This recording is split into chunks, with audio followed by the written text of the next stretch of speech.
नमस्कार, बड़ी खबरों में आपका स्वागत है। आपके साथ मैं हूं रूबी सिंह चौहान। शुरुआत करेंगे आज की मुख्य हेडलाइन से। खड़गे बोले 83 साल का हो गया हूं, कार्यकर्ता बोलेंगे तो लोकसभा चुनाव लड़ूंगा, एक सीट पर 10-10 लोग दावेदार। जल संकट के बीच बेंगलुरु छोड़ रहे लोग, दफ्तरों ने आधा पानी घटाया, कर्मचारियों की वर्क फ्रॉम होम की मांग।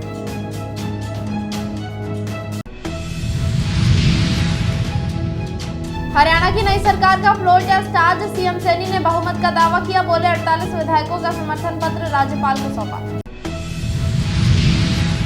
कांग्रेस की दूसरी लिस्ट जारी, 6 राज्यों के 43 नाम, 13 ओबीसी, 1 मुस्लिम उम्मीदवार नकुलनाथ छिंदवाड़ा से वैभव गहलोत जालौर से चुनाव लड़ेंगे।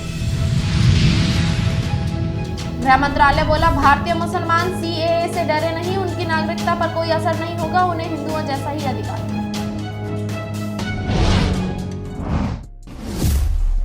कांग्रेस अध्यक्ष मल्लिकार्जुन खड़गे ने मंगलवार को उन दावों को खारिज कर दिया कि पार्टी के वरिष्ठ नेता लोकसभा चुनाव लड़ने से कतरा रहे हैं। कांग्रेस अध्यक्ष ने कहा, अगर कार्यकर्ता उनसे चुनाव लड़ने के लिए कहेंगे तो वो ऐसा कर सकते हैं। हालांकि उन्होंने संकेत दिया कि बढ़ती उम्र के चलते वो इस बार चुनावी मैदान में नहीं उतरेंगे। दिल्ली में एक प्रेस कॉन्फ्रेंस में पत्रकारों के सवालों का जवाब देते हुए खड़गे ने कहा, ये गलत है कि हम पीछे हट रहे हैं। मैं 83 साल का हूं, आप 65 साल में रिटायर होते हैं, मैं तो 83 साल का हो गया। खड़गे ने आगे कहा, अगर हमारी पार्टी के कार्यकर्ता कहते हैं कि मुझे लड़ना चाहिए तो मैं जरूर लड़ूंगा। हमारे पास एक ही सीट मांगने वाले 10 लोगों की सूची भी है। खड़गे 2009 और 2014 में कर्नाटक के कलबुर्गी से सांसद चुने गए थे और 2019 में हार गए थे। कांग्रेस ने मंगलवार को लोकसभा उम्मीदवारों की दूसरी लिस्ट का ऐलान कर दिया। इसमें 43 उम्मीदवारों के नाम हैं। मध्य प्रदेश के पूर्व सीएम कमलनाथ के बेटे नकुलनाथ को छिंदवाड़ा से, तो राजस्थान के पूर्व सीएम अशोक गहलोत के बेटे वैभव गहलोत को जालौर से टिकट दिया गया है। इससे पहले 8 मार्च को जारी कांग्रेस की पहले लिस्ट में 39 नामों का ऐलान किया गया था। इस तरह कांग्रेस अब तक 82 नामों का ऐलान कर चुकी है। लिस्ट में 76.7% उम्मीदवारों की उम्र 60 साल से कम है। वहीं देश के तीसरी सबसे अधिक आबादी वाले शहर बेंगलुरु में जल संकट गहरा गया है। इस कारण वहां रहने वाले करीब 1.5 करोड़ लोगों में से एक वर्ग वैकल्पिक समाधान तलाशने के लिए मजबूर है। कई लोग शहर से पलायन करने लगे हैं। दूसरी ओर जो लोग घर खरीदना चाहते थे वो अपना मन बदलने लगे हैं। इस बीच संस्थाओं, हाउसिंग सोसाइटी, कंपनियों और लोगों ने संकट के हिसाब से ढलने और पानी बचाने के उपायों पर काम शुरू कर दिया है। लोग नलों पर पानी बचाने वाले उपकरण लगाने को लेकर हाथ और बर्तन धोने के लिए कैन का इस्तेमाल कर रहे हैं। कई हाउसिंग सोसाइटी ने सुबह और शाम को 4 घंटे तक पानी की सप्लाई बंद कर दी है।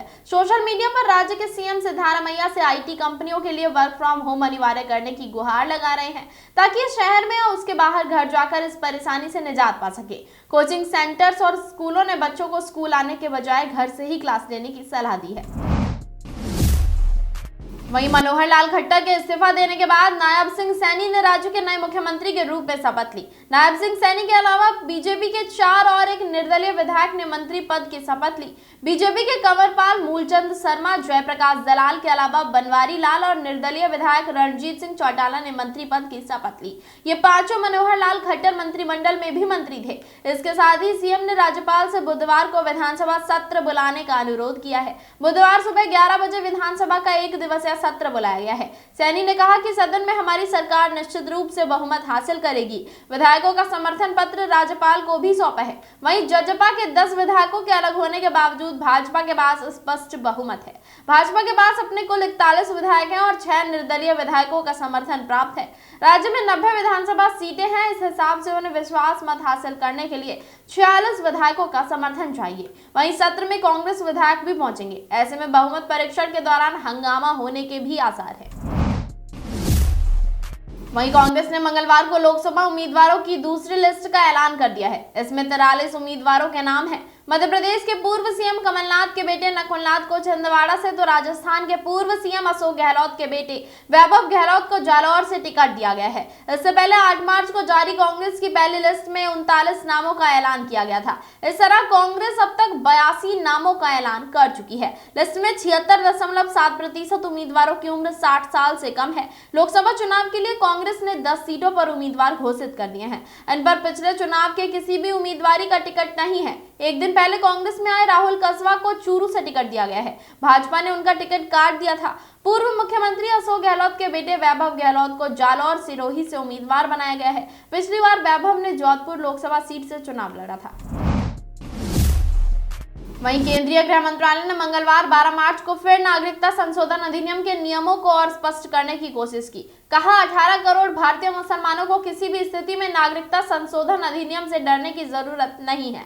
इससे उनकी नागरिकता और समुदाय पर कोई असर नहीं पड़ेगा। वो भारत में रहने वाले हिंदुओं की तरह ही अपने अधिकारों का इस्तेमाल कर सकते हैं। इससे पहले मंगलवार को ही सिटीजनशिप अमेंडमेंट एक्ट यानी CAA के तहत भारतीय नागरिकता के लिए गृह मंत्रालय ने वेब पोर्टल लॉन्च किया। इस पर पाकिस्तान, अफगानिस्तान और बांग्लादेश से भारत आए गैर मुस्लिम शरणार्थियों से नागरिकता के लिए आवेदन मांगे गए हैं। केंद्र ने सोमवार को CAA का नोटिफिकेशन जारी किया था। इसके साथ ही ये कानून देश भर में लागू हो गया। असल में मुस्लिमों के एक धड़े ने CAA को लेकर चिंता जताई।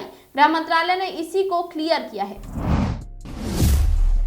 वहीं आम आदमी पार्टी के नेता संजय सिंह की जमानत याचिका पर 19 मार्च को सुनवाई होगी। संजय ने दिल्ली हाईकोर्ट के आदेश को चुनौती दी है।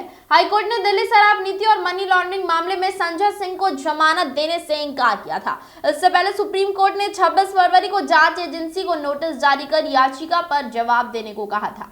12 मार्च को जस्टिस संजीव खन्ना और जस्टिस दीपांकर दत्ता की बेंच को प्रवर्तन निदेशालय के वकील ने बताया कि वो आज जवाब दाखिल करेंगे। कोर्ट ने वकील से पूछा था कि आप कब तक जवाब दाखिल करेंगे। इस पर ईडी के वकील ने कहा कि हम आज ही फाइल दे देंगे।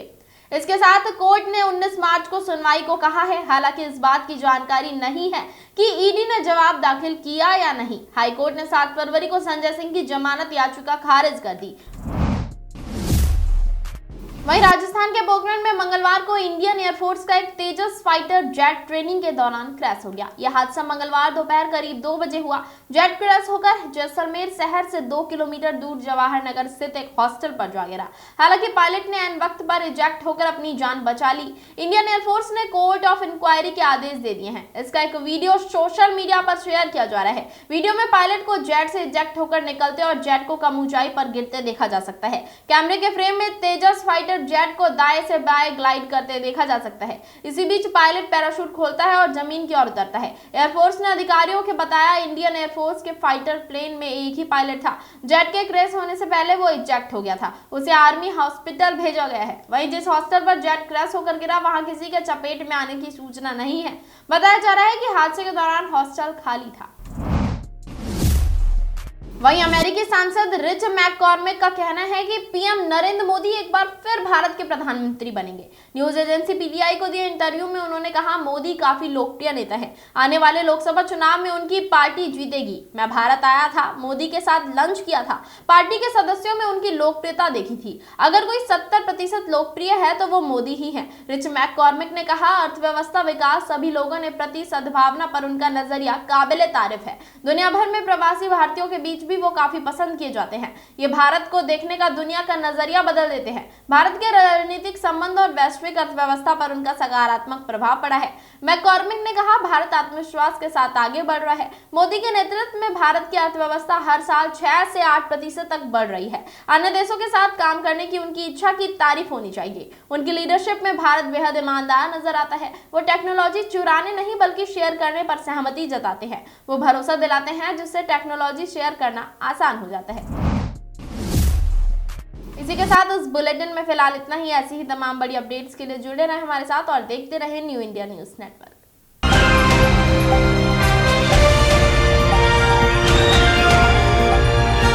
दिल्ली, हरियाणा, उत्तर प्रदेश, राजस्थान की हर खबर के साथ देखते रहिए न्यू इंडिया न्यूज नेटवर्क।